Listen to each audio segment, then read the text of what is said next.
16 editions, 10 different winners, and 333 individual players crowned champions. The European Championship, or the Euros as you and I know them, is truly one of the most spectacular and anticipated tournaments in the world. Great matches, summer vibes, and guaranteed drama are what everyone associates with the Euros. Highly regarded as the second most prestigious international tournament after the World Cup, and considered by many to be the toughest, the Euros has provided fans with many memorable moments since its inception in 1960. Did he get his name on the score sheet? Oh, he doesn't need any help. Oh, what a way to win it, Dimitri Payet. Ronaldo's made his move, it's Ronaldo! Oh! So, what do you know about the Euros? This is the entire history of the Euros. Originally known as the European Nations Cup, the tournament made its debut in 1960, with France hosting the Euros for the first time. In fact, the idea for the competition was first proposed by the General Secretary of the French Football Federation, Henri Delaunay, in 1927. But due to the Second World War and other obstacles, it was decided to wait more than 30 years until 1958, with the inaugural edition taking place in 1960. In honour of Delaunay, the trophy awarded to the winners is indeed named after him. Only 4 teams took part in the first competition, being the Soviet Union, Yugoslavia, Czechoslovakia, and the host, France. The Soviet Union triumphed, beating Yugoslavia 2-1 in a thrilling final at the Parc des Princes in Paris. That first edition of the Euros marked the start of what has become one of the most prestigious and eagerly anticipated tournaments in international football. Following the first edition of the European Championships, which generated a huge amount of interest among European fans, the tournament was then held every 4 years. The first winners were the Soviet Union. The second champions 4 years later was Spain. And if we fast forward just 4 more years to 1968, fans witnessed the first very memorable moment of the Euros. We are of course talking about Italy's iconic coin toss victory. In 1968, the Euros was hosted in Italy, and again we have a 4-team competition, with this edition also marking England's first involvement, as they went up against Italy, the Soviet Union and Yugoslavia. In the semi-final against the Soviet Union, held in Naples, the match ended 0-0 after extra time. As there was no penalties, the game was instead decided by a coin toss. Yes, there was no other way to end it. And luckily for the hosts, Italy captain Giacinto Facchetti called it right and sent his nation through to the final. But there was another unusual moment in the final. The game ended in a 1-1 draw, and to ensure that Italy didn't appear to have won the entire championship on 2 successive coin tosses, the organisers decided to hold a replay, which ended 2-0 in favour of the hosts, giving the Italians their first ever European title. But what do you think is the most spectacular way to take a penalty? Powerful down the middle, or right into the top corner? Well, our pick is the Panenka penalty. So let's go forward to 1976 and the birth of the Panenka penalty. The final between Czechoslovakia and West Germany went to penalties. So, with the score level, attacking midfielder Antonin Panenka stepped up to take the decisive kick. Instead of a traditional powerful or accurate shot, Panenka simply chipped the ball clean down the middle as the German goalkeeper dived to his right.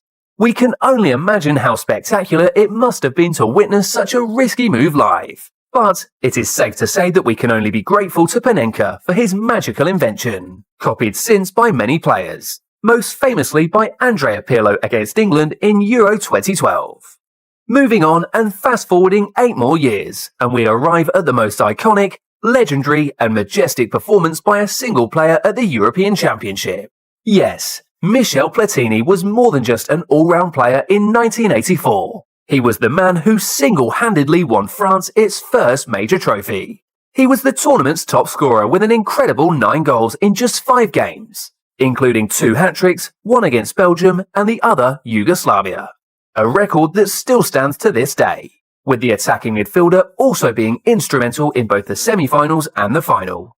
He went on to score the winner against Portugal and then opened the scoring in the 2-0 win over Spain at the Parc des Princes that gave Les Bleus their first international title, along the way earning Platini the tag of the best player in the world. Talking of legends, we arrive to the 1988 Euros in Germany.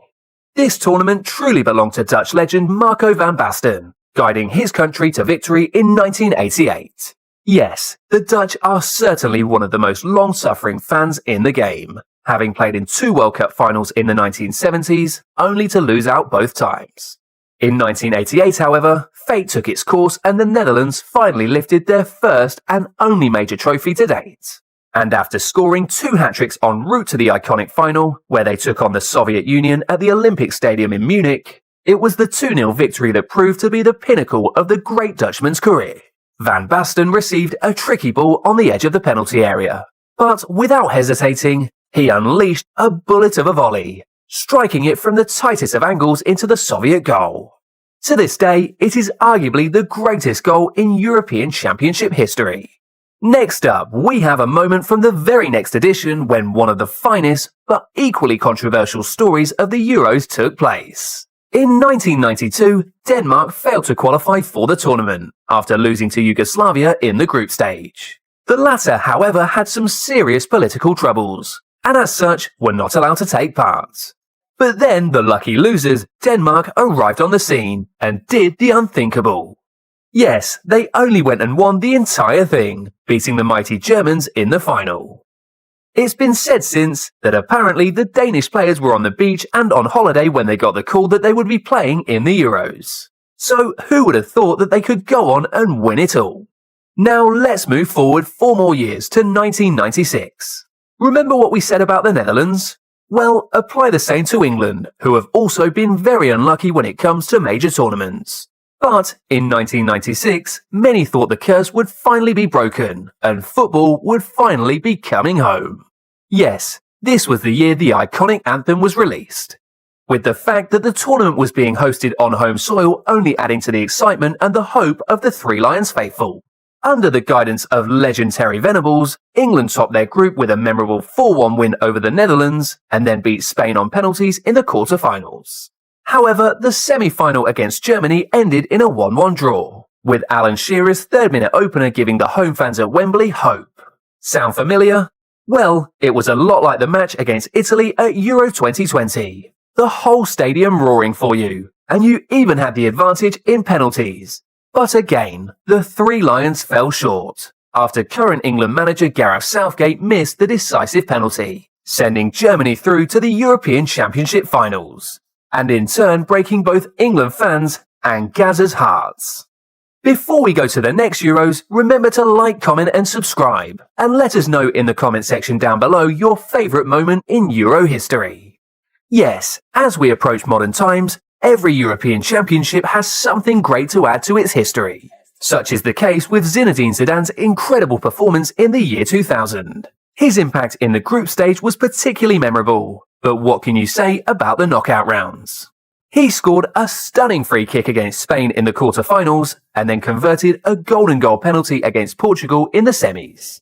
Then, in the final against another European giant in Italy. His vision, technique and composure in midfield were instrumental in guiding France to their 2nd European title, as well as a 2nd successive major trophy, following their glorious triumph at the 1998 World Cup. And what about another shock winner? Well, that brings us nicely onto Euro 2004. Against all the odds, the Greeks won the Euros in an incredible and memorable fashion, after beating the favourites and host Portugal twice. Coached by German Otto Rehhagel, Greece's solid defensive tactics were at the heart of their success. Following their progression from the group stage, they defeated defending champions France in the quarter-finals, before edging past the Czech Republic on penalties in the semis. In the final, they would meet Portugal once again, the same team they had beaten in the opening match of the tournament. So, would the result be the same this time around? With Greece edging out Portugal 1-0 thanks to a header from Angelos Charisteas. And the rest, as they say, is history. And if Euro 1996 was Gazza's turn to get his heart broken, well, 2004 was the turn of a young Cristiano Ronaldo. Also, this edition of the Euros is widely remembered for the amazing Wayne Rooney performance as he burst onto the scene as a teenager. Now let's skip forward 8 years to 2012. And a moment that will famously be remembered by the younger football fans watching right now. Yes, we are of course talking about Mario Balotelli, when he did something out of this world in 2012. Indeed, if Marco van Basten's goal is considered by many to be the greatest Euros goal of all time, then Mario Balotelli's celebration is arguably the most iconic, with that performance against Germany followed by the I'm him pose standing tall to this day. He was Italy's best player at Euro 2012, finishing as the tournament's top scorer and scoring 2 crucial goals against Germany in the semi-final. However, it would end in disappointment for Italy as they were convincingly seen off 4-0 in the final by Spain. Now on to the last 2 editions of this historic tournament, and they haven't disappointed. In 2016, we saw probably one of the most heartwarming moments in Euro history, or at least for half of the world. Because in 2016, Cristiano Ronaldo finally managed to win a major tournament with Portugal and transfer his incredible form to the international stage. Once again, he impressed throughout the entire tournament, but unfortunately would only play half an hour in the final against France due to injury. However, despite his absence, Ronaldo passionately motivated his teammates from the touchline, and in the end, super sub Eder scored the winner in extra time to secure a 1-0 victory, and in turn make Cristiano, along with all his fans, the happiest people on earth. And finally, the latest edition in 2021. Remember what we said about England in Euro 1996? Well, it happened again, even though they went one better to reach the final against Italy on home soil at Wembley. Despite taking an early lead through Luke Shaw, the 3 Lions were pegged back in the second half. England dominated, but ultimately lost out on penalties with Bukayo Saka missing the vital spot kick, extending over 50 years of hurt for English fans. So, that's the entire history of the European Championships. It's truly an amazing tournament, and has gifted us as football fans some of the most iconic and memorable moments in the history of the beautiful game. With that said, remember to like this video and subscribe to the channel. It really helps us, and allows us to bring you more content like this. Which games or performances did we miss? Drop us a line in the comment section down below. Also, if you like our style, you can check out our latest uploads on your screen right now. So thank you for watching. Until next time, we'll see you then.